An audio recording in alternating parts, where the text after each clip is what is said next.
Нашиот производ е наречен производ на Југоисточна Европа и по иницијатива на Сдруженијето на угостителство и туризам при Стопанска комора на Македонија во Белград минатата недела се одржа состанок од представници на сите стопански комори во земјите на Југоисточна Европа, поранешни југословенски републики, за да се изготви овој заеднички производ наменет за трети пазари. Значи, беше изготвен и договорен проект за апликација на средства за финансирање на проектот од европските фондови. За да дојдат туристи треба да се издвоиме од сите други земји.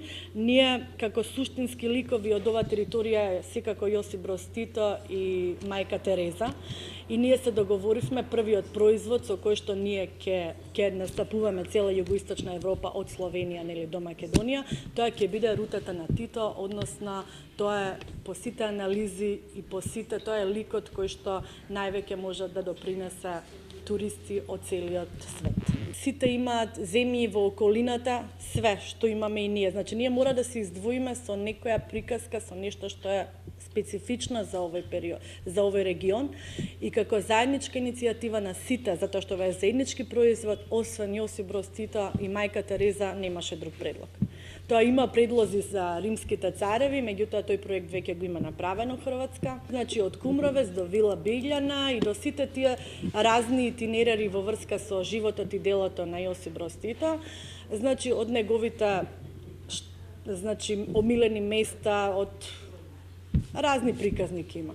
Секако Македонија е вклучена со Вилата Билјана, ја дадоа како пример, посета на Охрид.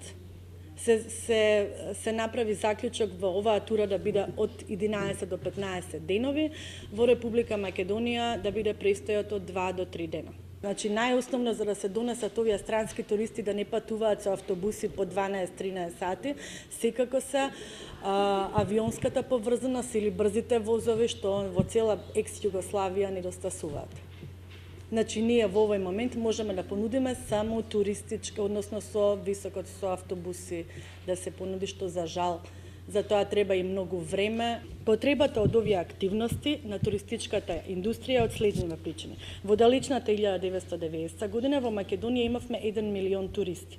И покрај тоа што секоја година се раздвижува бројката на нашите посетители на странски туристи во Македонија, сепак таа бројка е 660.000 годишно ниво во Република Македонија. Многу е мало учеството на туристите од далечниот исток, иако тие имаат голем број на жители. Например, во Република Македонија 2/3 од странските туристи се од земјите на Југоисточна Европа, а 1/3 само од останатите други земји. Ова е производ секако што ќе има ефект и фидбек на долг рок. И она што треба да го направиме како заклучок се разбира визните бариери, подобра инфраструктура и авионската поврзаност. Исто ние немаме ни добра железница како што тоа го имаат сите соседни земји.